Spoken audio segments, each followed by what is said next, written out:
दिल्ली के रामलीला मैदान में ओल्ड पेंशन स्कीम लागू करने को लेकर जो भीड़ थी, जो हुजूम थी दोस्तों, वो देखते बनता था। लाखों में भीड़ थी दोस्तों। अपने पूरे स्क्रीन पर देखिए जिस तरह का हुजूम वहां पर इकट्ठा हुआ, मगर इसकी सुगबुगाहट आप बिकाऊ गोदी मीडिया में कहीं नहीं देखेंगे दोस्तों। कायदे से कल रविवार के दिन इन तस्वीरों को सभी जगह पर होना चाहिए था। तमाम न्यूज चैनल्स को डिबेट करना चाहिए था, मगर लगभग सारे चैनल्स खामोश रहे। दो चैनल्स को छोड़ के, और वहां पर भी चैनल्स ने वो कवरेज नहीं किया। उनमें दो पत्रकार थे, एबीपी न्यूज के संदीप चौधरी और राजीव रंजन न्यूज 24 के, जिन्होंने उस पर कवरेज किया, उस पर कार्यक्रम किए, मगर चैनल्स अमूमन इस पर खामोश रहे। यह भीड़ देखते बनती थी दोस्तों। मैं आपको बतलाना चाहूंगा कि इस भीड़ के साथ कांग्रेस के नेता, आम आदमी पार्टी के नेता, किसान नेता राकेश टिकैत भी वहां मौजूद थे। उन्होंने उनकी आवाज के साथ अपनी आवाज मिलाई। आंदोलनकारी कह रहे हैं, जब कांग्रेस अपनी सरकारों में ओल्ड पेंशन स्कीम लागू कर सकती है तो केंद्र सरकार क्यों नहीं कर सकती। आंदोलनकारी कह रहे हैं कि बहुत जरूरी हो जाता है कि केंद्र सरकार इसे लागू करे, फिर राज्य सरकारों पर दबाव नहीं होगा इसे लागू करने के लिए। मगर क्या केंद्र सरकार उनकी बात सुनेगी? क्या प्रधानमंत्री नरेंद्र मोदी इस भीड़ की बात सुनेंगे? क्या गोदी मीडिया इनकी आवाज उठाएगी? दोस्तों, आपको समझना पड़ेगा, इससे पहले जब भी आंदोलन होता था तब क्या होता था। इस भीड़ पर गोदी मीडिया क्यों खामोश है? इस भीड़ पर भारतीय जनता पार्टी के नेता क्यों कुछ नहीं कह रहे हैं? आपको इस बात पर गौर करना पड़ेगा दोस्तों। सबसे पहली बात याद कीजिए, शाहीन बाग आंदोलन, उसके बाद किसान आंदोलन। इन दोनों आंदोलनों में क्या हुआ था आपको याद होगा। झूठ का सहारा लिया गया शाहीन बाग की औरतों को बदनाम करने के लिए। हमारे किसान सिंघू और टीकरी बॉर्डर पहुंचे भी नहीं थे, उन्हें खालिस्तानी आतंकवादी बताया जाने लगा। यह बताया जाने लगा कि देश के दुश्मन अर्बन नक्सल जो हैं इसके पीछे हैं। सब कुछ झूठा साबित हुआ। मगर इन दोनों ही आंदोलन में सरकार को मुंह की खानी पड़ी, क्योंकि इस आंदोलन में शामिल हमारे किसान और शाहीन बाग आंदोलन में शामिल हमारी बहनों ने अपनी ताकत, अपने शौर्य से साबित कर दिया कि आप चाहे जितना भी बदनाम करोगे, हम आपके सामने नहीं झुकने वाले हैं। क्या क्या नहीं किया गया था याद कीजिए दोस्तों। शाहीन बाग आंदोलन में प्रवेश साहिब सिंह हो, अनुराग ठाकुर हो, इन्होंने तो शाहीन बाग आंदोलन के खिलाफ हिंसा का आह्वान किया था। और फिर आप जानते हैं क्या हुआ था शाहीन बाग में। ये दो युवा पिस्तौल लेकर पहुंच गए थे गोलीबारी करने के लिए। शाहीन बाग आंदोलन में यह भी झूठ फैलाया गया था कि कुछ चंद रुपयों के लिए, बिरयानी खाने के लिए वहां महिलाएं जो हैं वो इकट्ठा हो रही हैं। इनको शर्म नहीं आती। जिन महिलाओं को तुम बदनाम कर रहे हो उनके घर कभी जाओ, इतनी लजीज बिरयानी तुम्हें खाने को मिलेगी कि वो बाहर की बिरयानी खाएंगी। शर्म आती है तुमको? उसी तरह से हमारे किसानों को इन लोगों ने बदनाम किया था। याद कीजिए दोस्तों, क्या क्या नहीं कहा था। राकेश टिकैत के खिलाफ बाकायदा एक भीड़ खड़ी की गई थी। और फिर मैं नहीं भूला हूं उस रात जब राकेश टिकैत गुस्सा होकर रोने लगे थे। इस रुदाली का तक मजाक उड़ाया था गोदी मीडिया से लेकर भाजपा के प्रचार तंत्र ने। मगर हुआ क्या था, किसान राकेश टिकैत के पक्ष में दोबारा सिंघू और टीकरी बॉर्डर पहुंच गया और आखिरकार सरकार को झुकना पड़ा। 3 कृषि कानून वापस लेने पड़े। आज उसी से इंस्पायर्ड होकर ओल्ड पेंशन स्कीम के पक्ष में लोग जो हैं मैदान में हैं। मैं आपको बतलाना चाहूंगा दोस्तों, आंदोलन के संयोजक विजय कुमार बंधु ने क्या कहा है आपके स्क्रीन पर। यह है विजय कुमार बंधु। वो कह रहे हैं, राजस्थान, छत्तीसगढ़, झारखंड, पंजाब, हिमाचल प्रदेश जैसे राज्यों में पुरानी पेंशन व्यवस्था बहाल हो सकती है तो आर्थिक महाशक्ति के रूप में उभरने वाला भारत अपने कर्मचारियों को पेंशन क्यों नहीं दे सकता। अगर सरकार पुरानी पेंशन व्यवस्था बहाल नहीं करती है तो आने वाले चुनाव में वोट फॉर ओपीएस अभियान चलाकर पुरानी पेंशन बहाल कराएंगे। अगर पुरानी पेंशन जरूरी इसलिए है, अगर सही नहीं है तो जजों को क्यों दे दिया गया अभी? इसका मतलब है कि पुरानी पेंशन सही है सांसद अपने लिए पुरानी पेंशन क्यों ले रहे हैं, वो अपना न्यू पेंशन क्यों नहीं ले रहे हैं। तो ये साबित होता है, अगर जजों को भी पुराना पेंशन मिल गया, सांसदों को पुराना पेंशन मिल रहा है, तो इसका मतलब पुराना पेंशन ही सही है, नया पेंशन कुछ नहीं है, सिर्फ आईवास है। तो इसीलिए ये मांग एक आम परिवार की है, एक गरीब परिवार की है, और वो सभी लोग आज हमारे साथ जुड़े हुए हैं और आने वाले समय में ये जन आंदोलन बढ़ने जा रहा है। वोट फॉर ओपीएस की हमारी मुहिम जारी है। जिस राज्य में जो राज्य सरकार पुरानी पेंशन बहाल नहीं करती, उनके विधानसभा चुनाव में आपने देखा होगा, हिमाचल उसका उदाहरण है, कर्नाटक का उदाहरण है, और अभी और कई सारे उदाहरण बनेंगे जहां सरकार पुरानी पेंशन बहाल नहीं करेगी। नारा लेकर चलेंगे, जो पेंशन बहाल करेगा वो देश पर राज करेगा। तो वो कहते हैं कि हम विश्व की अर्थव्यवस्था में मतलब नंबर 1 पर हैं और विश्व गुरु बनने की तरफ बढ़ रहे हैं। उसके बाद भी अगर हमारी ओपीएस के लिए इस प्रकार से बयान देते हैं तो ये तो बहुत ही हम लोगों के लिए तो बहुत ही दुख की बात है।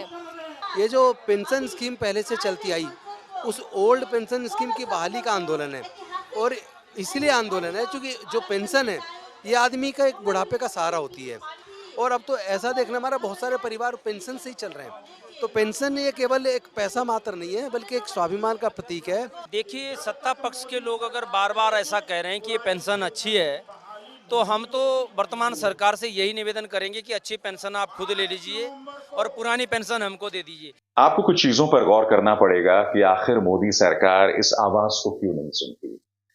उसके 2 कारण हैं दोस्तों। पहला, जैसे कि आपने शाहीन बाग आंदोलन में देखा, किसान आंदोलन में देखा, लगातार उन्हें बदनाम करना, इस कदर मास मीडिया के जरिए उन्हें बदनाम कर देना कि फिर उनकी कोई आवाज नहीं सुनेगा। देश की जनता में उनके प्रति किसी तरह की कोई सहानुभूति नहीं होगी, क्योंकि उन्हें बदनाम इतना किया जा चुका है। और दूसरा, उनकी बात ही ना की जाए, उन तस्वीरों को मीडिया में दिखाए ही ना जाए, यह फोकस रहता है दोस्तों।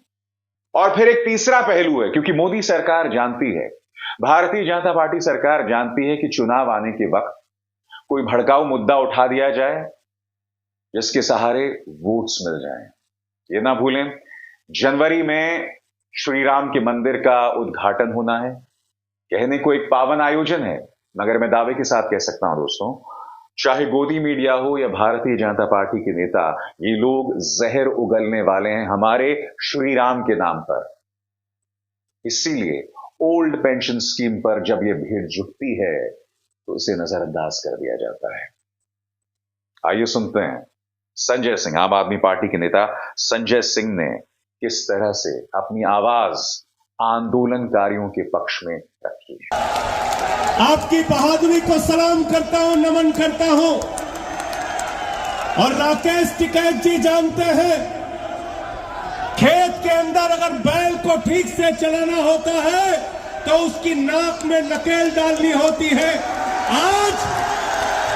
आज इतनी तादाद में इकट्ठा होके इस रामलीला के ऐतिहासिक मैदान में इकट्ठा होके मोदी सरकार की नाक में नकेल डालने का काम आपने किया है।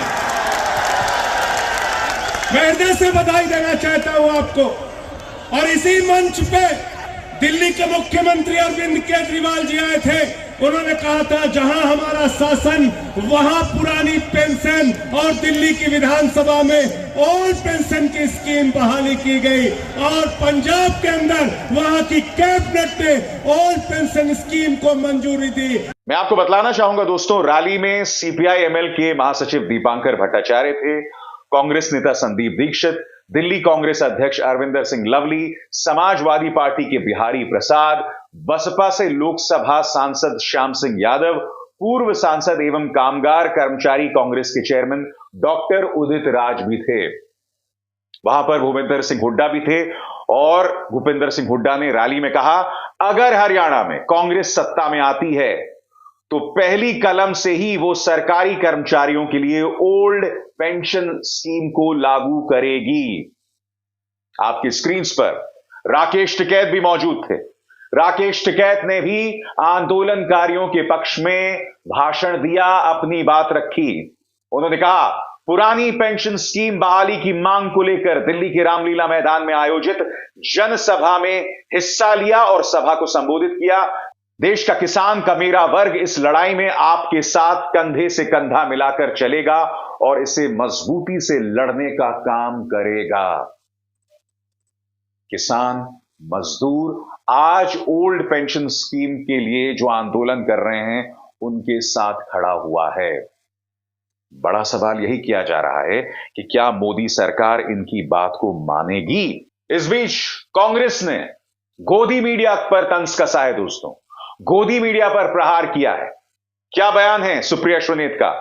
रामलीला मैदान दिल्ली, पूरे देश से आए लाखों सरकारी कर्मचारी पुरानी पेंशन की मांग कर रहे हैं। असंवेदनशील मोदी सरकार कुंभकर्ण की नींद सो रही है। कितने टीवी चैनल इस अथाह जन समूह को दिखा रहे हैं। कांग्रेस ने राजस्थान, छत्तीसगढ़, हिमाचल में ओपीएस लागू किया है, ओल्ड पेंशन स्कीम लागू की है। दोस्तों, जैसे मैंने बताया, पूरे मीडिया को हम एक पैमाने से नहीं तोड़ सकते। मैंने आपको बताया 2 चैनल्स ने इस मुद्दे को उठाया। हालांकि मैं एक बात स्पष्ट कर दूं दोस्तों, मुझे नहीं लगता कि उन दोनों न्यूज चैनल्स ने इस पर लंबी चौड़ी डिबेट्स की होंगी, क्योंकि कल रविवार के दिन इससे बड़ी कोई खबर नहीं थी। मगर ये मुद्दे पूरी तरह से नदारद थे दोस्तों। मगर हां, 2 चैनल्स के 2 पत्रकारों ने इसे अपने कार्यक्रमों में जगह दी, चाहे वो राजीव रंजन न्यूज 24 के हों या संदीप चौधरी हों एबीपी न्यूज के। आपको इस बात पर गौर करना पड़ेगा दोस्तों, अगर प्रधानमंत्री कार्यालय की हिरेन जोशी की तरफ से यह फरमान आ जाए कि ओल्ड पेंशन स्कीम वालों को बदनाम करना है, तो तमाम पापा की परियां, मीडिया के गुल्लू और कालू लाइन से लग जाएंगे उन्हें बदनाम। इस आंदोलन के पीछे अरबन नक्सल हैं, आतंकवादी हैं, खालिस्तानी हैं, ये तमाम टूल किट जो है दोस्तों वो चालू हो जाएगा। और मैं ऐसा क्यों कह रहा हूं दोस्तों, याद कीजिए किसान आंदोलन के दौरान देखिए किस तरह की नफरत हमारे किसानों के खिलाफ चलाई गई, किस तरह से हमारे अन्नदाता को इन लोगों ने बदनाम किया था। इस तरह का जहर इन दंगाई पत्रकारों ने अपने न्यूज चैनल्स पर चलाया था। धन्ना सेठों के न्यूज चैनल्स, वो धन्ना सेठ जिन्हें इस देश की जनता ने अथाह प्यार दिया है, देखिए किस तरह का जहर चलाया जा रहा था दोस्तों। इन्हें शर्म भी नहीं आती। याद कीजिए शाहीन बाग के आंदोलन के दौरान वो 2 पत्रकार, एक तिहाड़ी, दूसरा पेन किलर पत्रकार किस तरह से पहुंच गया था उन्हें भड़काने के लिए, उन्हें उकसाने के लिए। और आप जानते हैं ये लोग किस तरह की कार्यक्रम करते हैं, आप लोग जानते हैं ये लोग भाजपा के कितने बड़े चाटुकार हैं, मगर ये शाहीन बाग पहुंच गए थे उन्हें उकसाने के लिए। ये इनका अंदाजे बयां है। मैं दावे के साथ कह सकता हूं, अगर ओल्ड पेंशन स्कीम आंदोलन जो है वो उग्र हुआ, वो व्यापक हुआ, तो मुझे रत्ती भर भी शक नहीं है कि इन्हें भी बदनाम करने की हर संभव कोशिश की जाएगी।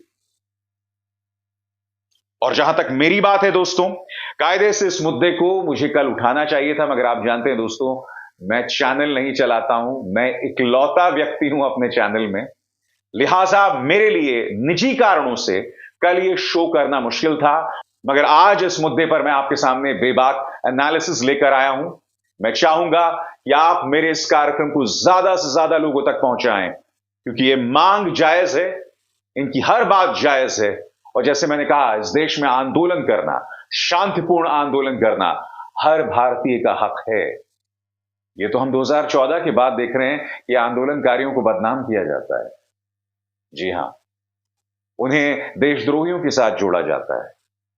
जब तक आप सत्याग्रह के सिद्धांतों का अनुसरण करते हुए, उसे फॉलो करते हुए आंदोलन करते हैं, मैं आपके साथ हूं, मेरा ये मंच आपके साथ है, लगातार है। मगर हां, अगर आप हिंसा का सहारा लेंगे, अगर आप ऐसे लोगों का सहारा लेंगे जो देश हित में नहीं है, तो जाहिर सी बात है उस आंदोलन को मेरे मंच पर जगह नहीं मिलेगी। मगर हर शांतिपूर्ण आंदोलन का जो सत्याग्रह के सिद्धांतों का अनुसरण करती है, मैं उनके साथ हूं। अभिसार शर्मा को दीजिए इजाजत। नमस्कार।